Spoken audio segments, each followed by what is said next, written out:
Olá, pessoal. Estamos continuando na nossa quarentena sistêmica, que é esse trabalho de autoinvestigação, de observação, de meditação, através de temas que eu tenho proposto em vários vídeos. Existe o nosso grupo também de WhatsApp que o pessoal está participando e comentando, se aprofundando, escrevendo, trazendo percepções.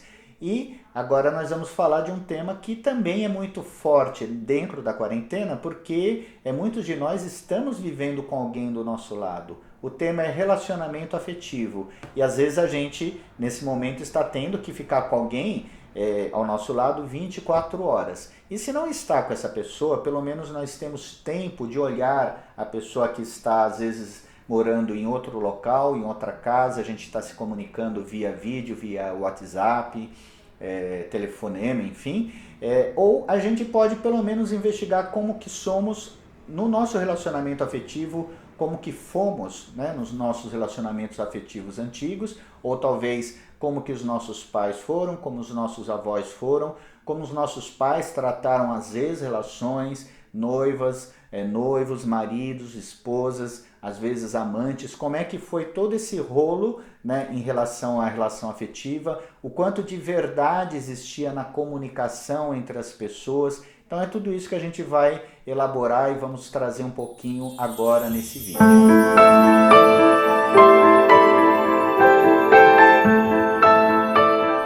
Quem é o outro? Você sabe quem é a pessoa que está ao seu lado? O seu companheiro, a sua companheira? Ou mesmo alguém que já foi no passado? Você realmente acha que você conhece essa pessoa? Eu vou trazer um elemento que é muito importante para a gente saber realmente quem é o outro, e muitas vezes isso passa batido porque a gente não vê esse elemento, que é a questão emocional. O que está por detrás das emoções da pessoa, quais são essas emoções e quais são os comportamentos que levam essa pessoa a fazer determinadas coisas na vida por causa das suas emoções, muitas delas negadas. Já que você está em quarentena, você tem muito tempo para observar seu companheiro, sua companheira, então observe, em primeiro lugar, que tipo de emoções você percebe nessa pessoa. E às vezes a pessoa ela reprime. Conheço um monte de gente que tem uma aparência de fortaleza, né? Uma aparência de saber dominar tudo, e essas pessoas são extremamente medrosas. E é nesse momento de quarentena, esse momento de estresse, esse momento de crise, que muitas vezes a gente começa a perceber com mais clareza o que está por detrás, quais são as emoções que estão por detrás dessas pessoas. Então observe por esse aspecto, tire todas as suas críticas, né, os seus deveria ser assim, deveria ser assado, não tente mudar o outro ou a outra e simplesmente observe. Essa pessoa, será que ela tem medo? E esse medo será que está muito claro ou ele é escondido? Essa pessoa será que ela tem uma agressividade que não está sendo expressa? Essa pessoa tem ansiedade, essa ansiedade ela está demonstrada às vezes através de comportamentos como comer demais, ver televisão demais, entrar na rede social demais. Essa pessoa ela está com toque, né, com transtorno, né, obsessivo compulsivo. Essa pessoa ela está letárgica, então pode ser um indício de depressão, inclusive, né? Uma paralisação, uma falta de energia. E o que está por detrás disso? A gente não sabe exatamente, mas é importante entender que todos esses tipos de reação e muitos mais, né, de reações emocionais, elas estão defendendo algum trauma antigo. Então não é porque a gente está nesse momento numa situação de estresse traumática que significa que as reações nossas são só originárias desse momento. A mente humana ela é um arcabouço de vivências, de experiências, de emoções antigas, incluindo as nossas, dos nossos pais e dos nossos antepassados. E num momento de estresse como agora, muitas dessas emoções e muitos desses comportamentos eles vêm à tona. Então, antes da gente querer consertar qualquer coisa no outro, até porque a gente não vai poder consertar, é importante a gente entender o que está ocorrendo com o outro. Se o outro tem medo, observe. E se o medo faz essa pessoa comer demais, fugir demais, ficar raivosa, ficar triste, deprimida, observe. Então, comece a entrar em contato com esse lugar mais íntimo do outro. Por quê?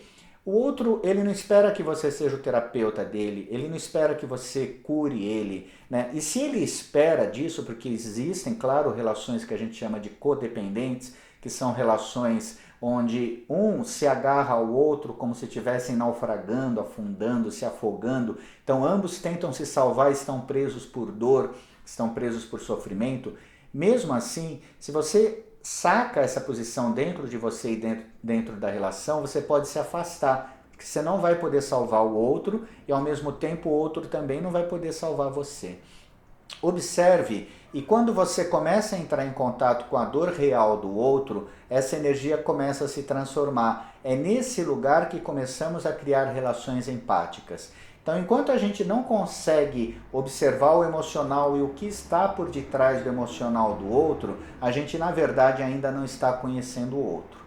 Dito isso, vamos ver o outro lado, que é você. Então, como é que está você dentro disso? Será que você realmente está se conhecendo?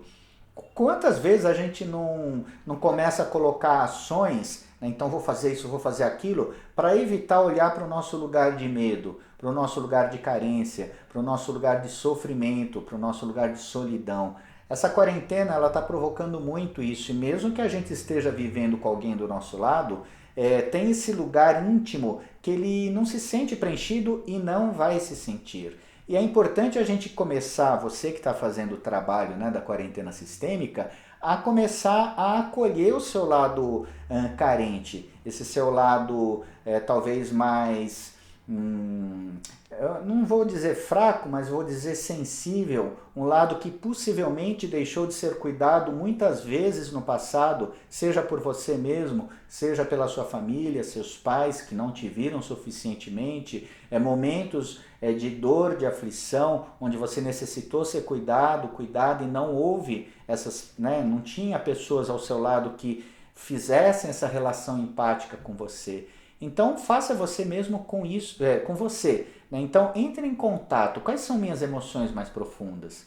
Você percebeu que é isso que a gente tem feito em todos os vídeos do Quarentena Sistêmica? Absorvendo um pouquinho emoções, sentimentos, padrões de comportamento, entendendo o que eles estão relacionados com o nosso passado familiar, para que a gente possa acolher a nós mesmos. E aí você se acolhendo, você também se prepara para acolher o outro.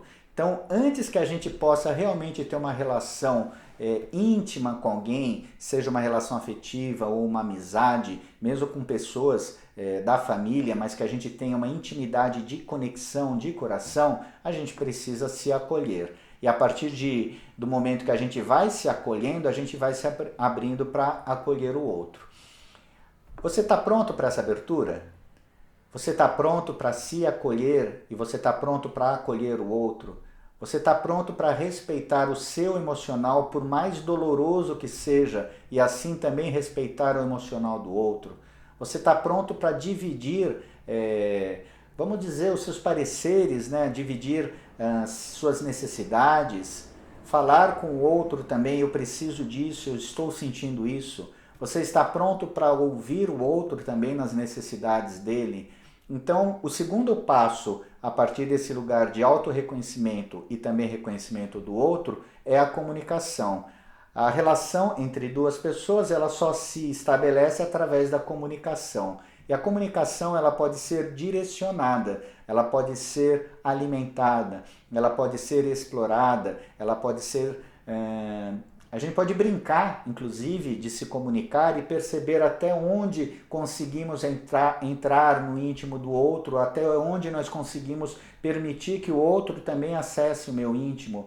Essa é a nova proposta para você que sente que é possível conversar um pouquinho com o outro, já que estaremos muitos dias, já estamos e estaremos mais ainda juntos, passando esse momento de crise. Que tal você estabelecer uma comunicação mais verdadeira, mais real, evitando, por exemplo, acusações? Né? Então, uma comunicação verdadeira, ela começa em você ouvir, né? E também você conseguir se expressar a partir de si, nunca a partir do outro. Por exemplo, você não dirá para alguém, você me ignora. Você dirá para essa pessoa, me sinto ignorado ou ignorada, e você não é responsável por isso. Essa é a minha sensação que ocorre por causa desse momento que estamos vivendo. Essa é a minha dor. Você consegue falar isso? E você conseguiria ouvir isso para o outro?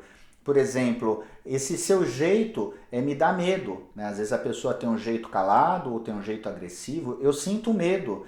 O medo é meu, não tem nada a ver com você. É muito importante a gente, durante esses diálogos, tirar o peso que o outro sente, porque geralmente numa relação a gente sente muita culpa, a gente realmente já acha que está fazendo mal para o outro e vice-versa. E quando a gente fala você me provoca, você me dá medo, você me assusta, você me ignora, a gente está cutucando essa culpa um pouco mais e a pessoa ela geralmente vai reagir de uma forma não adequada. Então você precisa sempre trazer para si essa questão.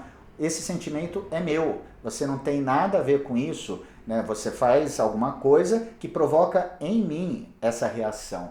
E vice-versa. Então, quando o outro também fala, você precisa aprender a ouvir, né? Fazer uma força. Eu sei que às vezes é muito difícil, mas fazer uma força de não falar nada, de não se justificar, de não tentar colocar panos quentes. E aí essa relação ela começa a ser estabelecida de um outro lugar. Um lugar de verdade, um lugar de maturidade, um lugar onde você realmente consegue entender o íntimo do outro e o outro consegue entender o íntimo de você. A partir disso, a possibilidade de união com verdade é muito maior. Essa união ela vai se demonstrar em cumplicidade. A gente só pode ser cúmplice quando a gente conhece intimamente o outro. Então, quando nós nos conhecemos, inclusive nos lados mais sombrios, mais difíceis, a gente confia no outro, porque a gente tem a intimidade real. E quando a gente não conhece, a gente se assusta, porque de repente aquela pessoa que parecia tão forte, ela desmorona, ela entra em depressão, ela tem uma crise de pânico, ela tem uma crise de raiva. E a gente fica assustado porque existia uma máscara, nós acreditávamos nessa máscara, mas ao mesmo tempo a gente não estava vendo realmente os sinais que mostravam que aquilo era uma máscara. Porque quando você vive junto com alguém, você percebe sinais, se você estiver atento, né? Que algo não está bom, que tem uma coisa pegando, né? Que tem um hábito, né? Às vezes a pessoa no excesso da comida, no excesso da distração, numa explosão num lugar, em outro, no não cuidar de determinadas coisas, em parar de se cuidar, né, em ficar muito letárgico, enfim, diversas questões são